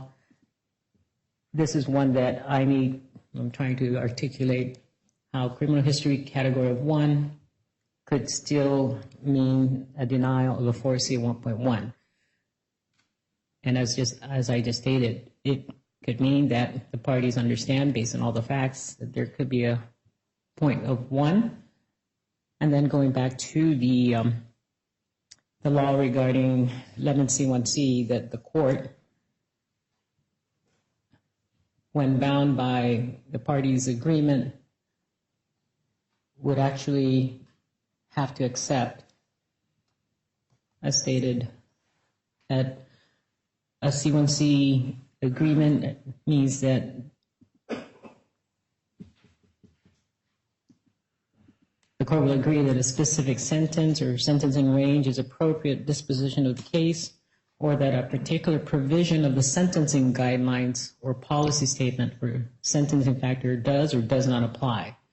And so for that reason, I'm trying to reconcile how a criminal history category of 1 could still result in a denial of a 4C 1.1. It's because I'm on a C1C basis where the parties stipulated to it. Otherwise, I would need to get into the background of the defendant's criminal history.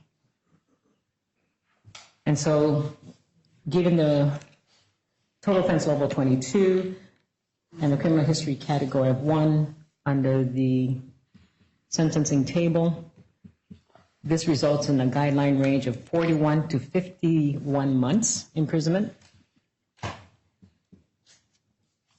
And in this instance, the parties further stipulated in their plea agreement as to credit for time served, that the defendant, Mr. Assange, is entitled to credit for time served for the entire period he has been incarcerated, pending extradition at His Majesty's Prison, Belmarsh, the Category A men's prison in, not quite familiar, is it Thamesmead, London, England, also known as Belmarsh. The parties further agree that the defendant entered Belmarsh on or about April 11, 2019, and at the time of this agreement has served approximately 62 months in prison. So for purposes of any credit for time served under the law, this is not one for the court to determine. In fact, it's actually, I normally refer to the Bureau of Prison, but the Bureau of Prison falls under the Attorney General. And I'm pretty sure Mr. McKenzie and Mr. Anderson also fall under the Attorney General. And so for purposes of granting a credit for time served for an imprisonment that occurred, I was looking into some case law on this, Usually, when it's, say, a state court detention and the sentence has not been applied to any other punishment, then the federal court would apply that. This is one that was served outside of the country. I'm not aware of any prohibition against accepting it, but the understanding is that detention in Belmarsh was as a direct result of the government, United States government, seeking the extradition. Is that correct? Yes, Your Honor. Okay. I'm trying to make sure that the connection is clearly articulated, because I did read the Bell report, and Mr. Assange has made statements to reflect that basically it's been a 14-year ordeal. And so I need to figure out how the 14 years versus this 62 months apply as a matter of fact in law. So, Mr. Pollack, you wish to, I guess, guide me on this distinction? Yes, Your Honor. Mr. Assange was initially released on bail conditions in the United Kingdom pursuant to a material witness warrant that was unrelated to these offenses. He entered the Ecuadorian embassy and sought asylum from Ecuador to seek protection against the United States bringing a case such as the one that brings us here, and remained in the embassy under threat of arrest should he leave for about 7 years, and then has been in Belmarsh for more than 5 years. So the 14 years is a reference to the totality of the time that Mr. Assange has had restrictions on his liberty. The government is agreeing to give credit solely for the time that is in Belmarsh. Of course, the C plea is to time served, so whether the court were to get there by giving credit or get there for other 3553 reasons that the court believes that's the correct result, either way, the C plea is to time served. But the government's view of it is that that's an appropriate sentence because the government believes it's appropriate to give credit for the time in Belmarsh, and that time does directly relate to this charge. And just for clarification, that material witness warrant, was it not related to the co-conspirator alleged in this indictment or some other individual? It was not. It was related to an investigation that did not result in any charges against anyone. All right. Your Honor, just to be clear that the government does accept Mr. Pollack's representation that we don't start. The government does not consider any time before he was in Belmarsh as part of his sentence. It was only when he was arrested pursuant to our arrest warrant related to the facts of this case that should start for time served. Thank you. Understood. Thank you, gentlemen, for that clarification. All right. Again, as in any case, the court is required to make the calculation under the guidelines. So having given the range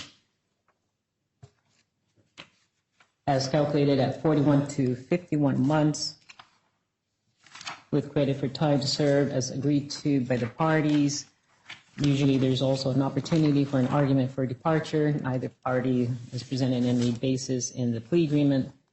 And even after the court determines what the applicable guidelines range is, the court must still consider the sentencing factors set forth at Section 3553A to be able to determine and impose a sentence that's sufficient but not greater than necessary is required for the purposes of the sentencing provisions at 3553A. And that is the reason, again, why I had asked for the submission of the stipulation of facts, which I'm grateful that I have it in writing, basically indicating that for an aid of sentencing, that first, on or about July 30, 2013, co-conspirator Chelsea Manning was found guilty of various offenses under the Uniform Code of Military Justice for conduct relating to the crime charged in the information. Second, that on or about August 21st, 2013, Manning was sentenced to serve 35 years imprisonment or in prison for those crimes. And third, that on or about January 17, 2017, President Barack Obama commuted all but 4 months of Manning's sentence. Manning ultimately served approximately 7 years in prison. I think this is where I got confused about commuted all but 4 months of the sentence, which was originally 35 years. So can you help me with the math? It should remain like all but 4 months of the remaining sentence that Chelsea Manning had served up to that time. So she was arrested. She was sentenced. Let's start with it. She was sentenced to 35 years. Were all of that suspended or something that says it's lower? Or? No. So she got credit for the time for when she was arrested. So she was arrested. She served time pending her trial. Had the trial. Was sentenced to 35 years. Then President Obama commuted all but 4 of the remaining months of her sentence to have it equate to approximately 7 years. And I'm sorry that it was inarticulate when I wrote that. So I think you just said the magical words. Commute the sentence to equate to 7 years. Yes, Your Honor. So that's what the former president was intending to allow to be served of the 35-year sentence previously imposed. Yes, Your Honor. Okay. Mr. Pollack, that was your understanding as well? And Yes, Your Honor. In other words, approximately 6 years and 8 months into the 35-year sentence, he commuted it to effectively a 7-year sentence. So she had a small amount of time that she had to serve, but in totality, she served about 7 years. Okay. Thank you for that clarification.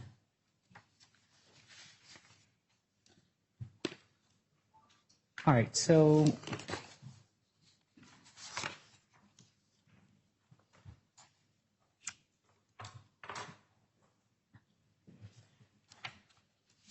having done the calculation,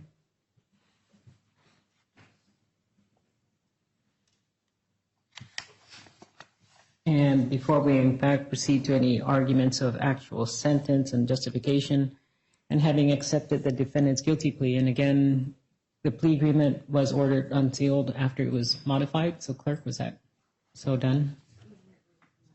Oh, okay. So the clerks are working on the insertion of those 2 new pages.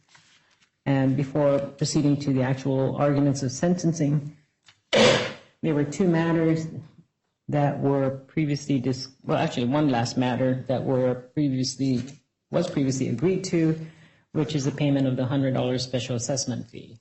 Is there confirmation of payment by the defendant? Yes, Your Honor, it has been paid at the clerk's office, and I have a receipt from the clerk's office demonstrating the payment. Okay. And I take it, Mr. McKenzie, you are satisfied that that was performed? Yes, Your Honor. I just reviewed the receipt, but I would have accepted Mr. Pollack's statement. Okay. And that was just but verify. All right, and for purposes of sentencing in regards to any restitution, the government previously identified that there is no individual victim, so there won't be any restitution pursued, and that there's no forfeiture. So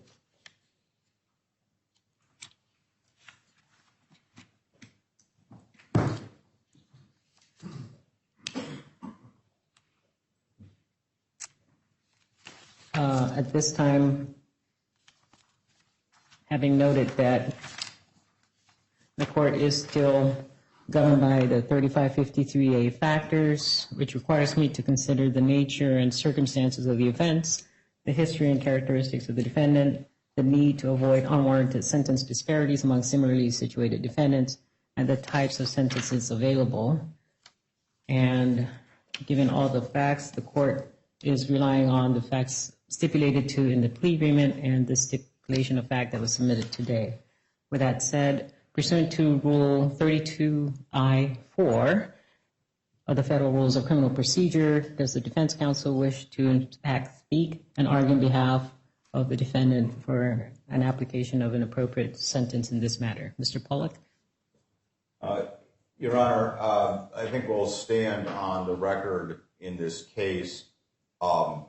This is an unprecedented prosecution. I think the court is aware that Mr. Assange has already suffered significant consequences, including as we've discussed, his time in Belmarsh, and we believe, given the guidelines, given the lack of criminal history, given the nature of the conduct, that no further incarceration is warranted and that a sentence of time served is appropriate.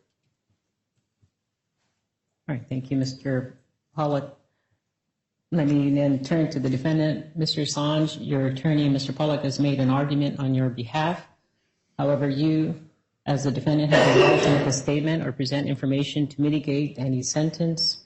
Do you wish to make any statement to me at this time before we continue with sentencing?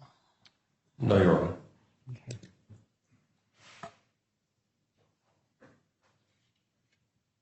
Okay. All right. Now, just for the record, I've already determined the calculation and focusing more of imprisonment, but for the record, just to be complete, there is also the possibility of a fine, and under the guidelines based on the offense level 22,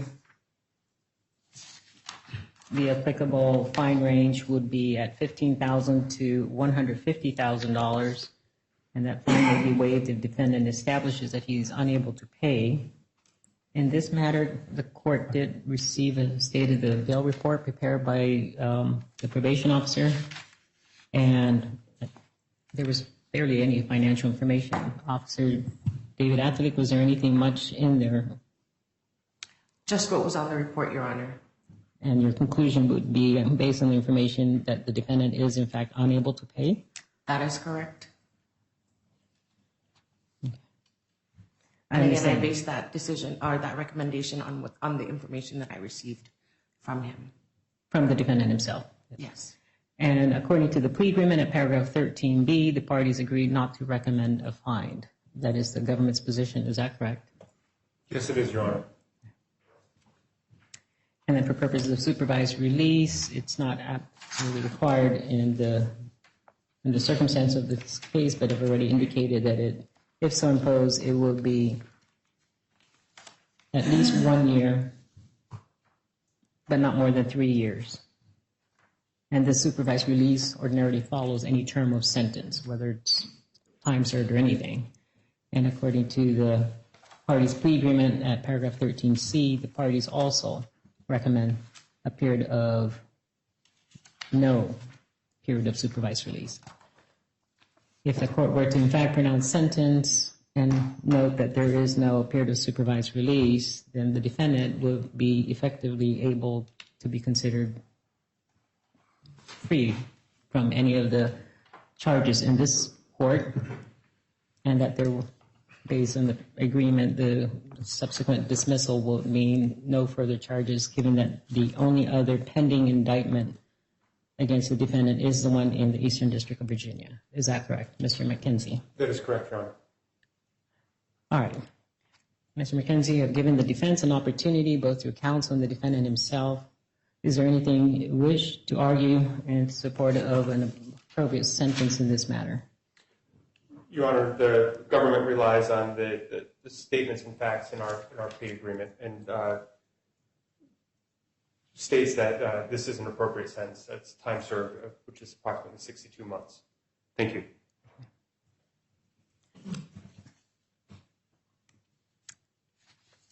All right, so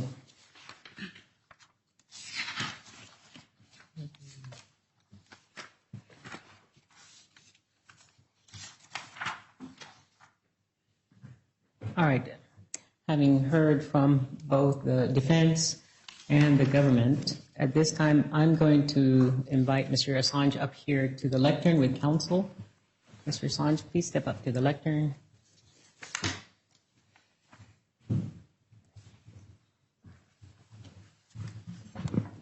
And you can alight the lectern. That looks very small next to both gentlemen. That way the microphone will be... This is only necessary for one of us, Your Honor. Hopefully. That's the idea. So that means keep it going up, Mr. Miller.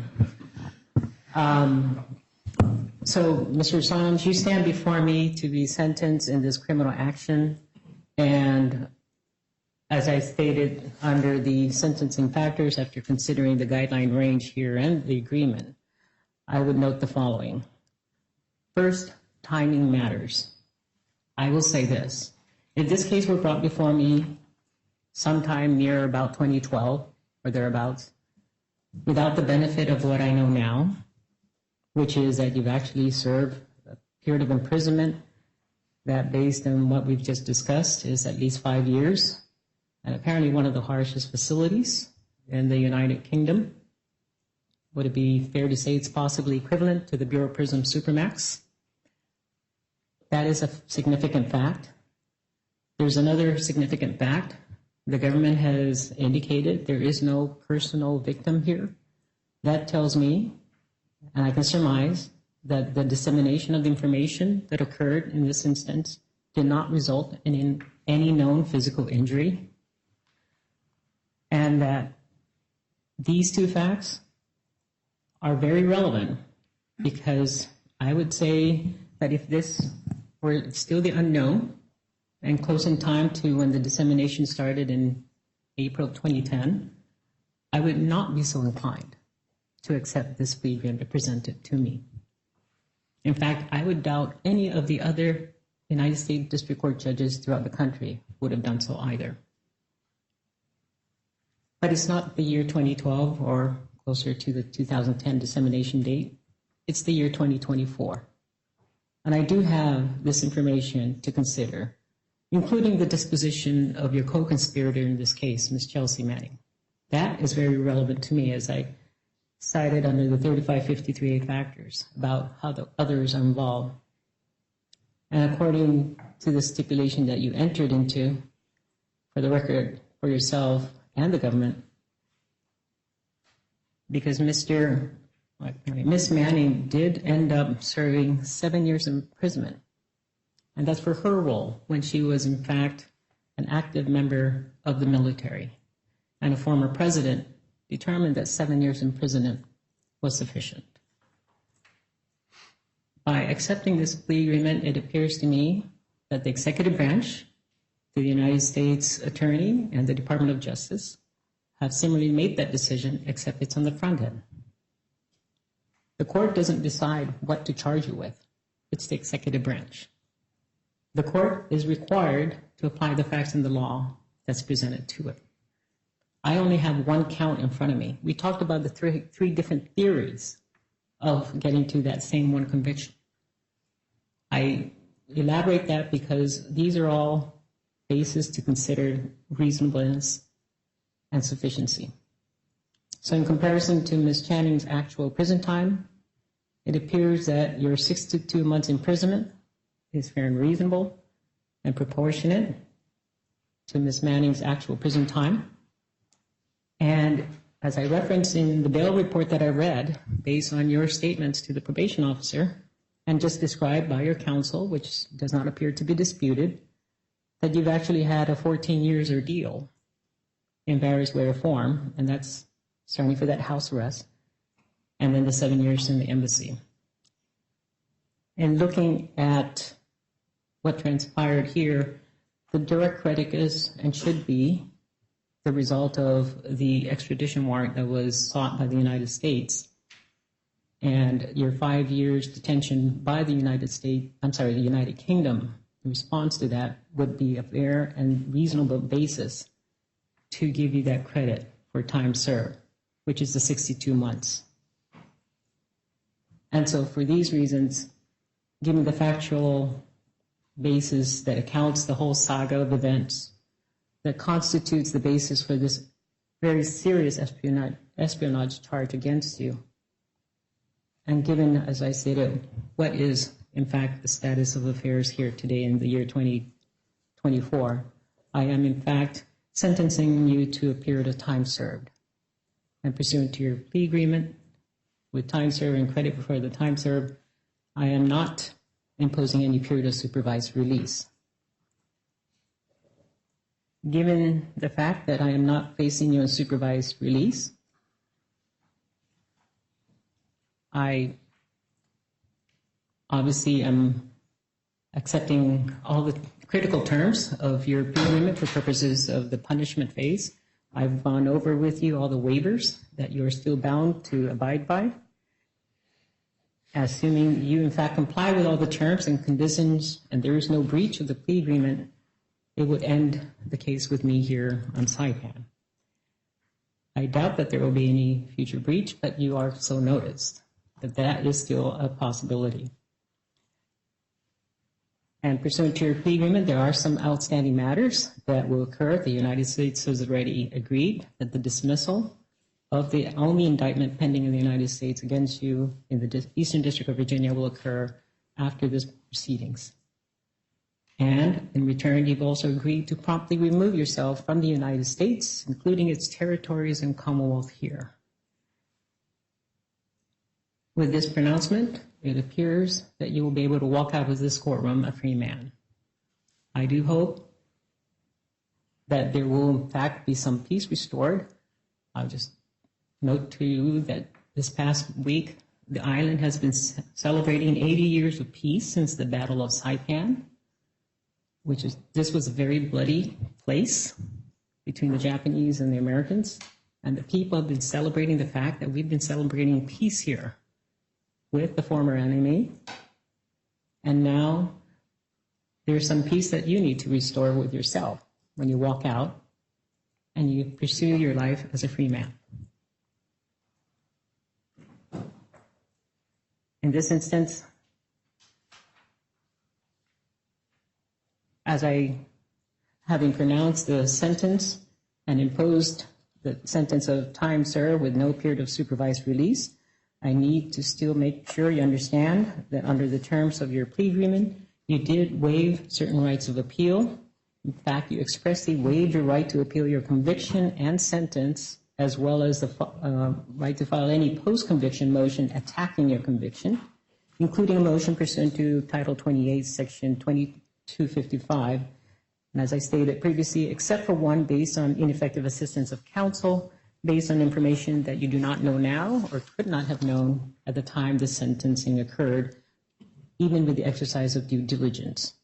Nevertheless, I am informing you that you can appeal your conviction if you believe that somehow your guilty plea that just occurred this morning was somehow unlawful or involuntary, or that there was some other fundamental defect in the proceedings that was not waived by your guilty plea. Any notice of appeal must be filed within 14 days of the entry of judgment by this court, or within 14 days of a notice of appeal by the United States government. And if you so requested, even though you have counsel, the clerk here at the court can and will prepare a notice of appeal on your behalf. And if you cannot afford to pay the cost of an appeal or an appellate counsel, you have the right to apply for leave to proceed informa pauperis, which means you can apply to have the court waive the filing fee. And on appeal, you can also apply for court-appointed counsel. Do you understand that, sir? I do. Thank you. And in this case, the other matter that the United States agreed to proceed with is a withdrawal of the pending request in the United Kingdom for the extradition of the defendant pursuant to paragraph 10B of the plea agreement. Mr. McKenzie, when and how does the United States intend to comply with provision of the plea agreement? We will be withdrawing that extradition request forthwith to our barristers in the United Kingdom, Your Honor. So that is noticed to you as to that portion of the affairs. Are there any other outstanding objections or matters to resolve, starting with the defense before me, Mr. Pollack? Just for the sake of the complete record, the United States has also agreed that it will not charge Mr. Assange for any conduct that occurred prior to this proceeding. Oh, yes, and that, I did see that in the plea agreement, and you're absolutely right. As I stated, I've accepted the plea agreement in its entirety. I just went through all the details, as you initially pointed out, or more so in the concern of the defendant's waiver. But I do see, apparently it's here, page 11, paragraph 10C. Yes, and I must say I was quite surprised, but I think it's a very generous statement that the United States agreed not to bring any additional charges against the defendant based upon conduct that occurred prior to the time of this plea agreement, unless the defendant breaches this plea agreement, which means basically everything for the past 14 years, other than what's been stated here. That's very broad. And this governs not only everyone here in this district, but every other federal district court. Because Mr. McKenzie is the one representing the Department of Justice, not Mr. Anderson. Mr. Anderson's jurisdiction, like mine, is limited just to this district. So good point, Mr. Pollack. Having so no other objections from the defense, Mr. McKenzie, any other matters or objections to note? No, Your Honor. Thank you very much. All right. With that, Mr. Assange, apparently it's an early happy birthday to you. I understand your birthday's next week.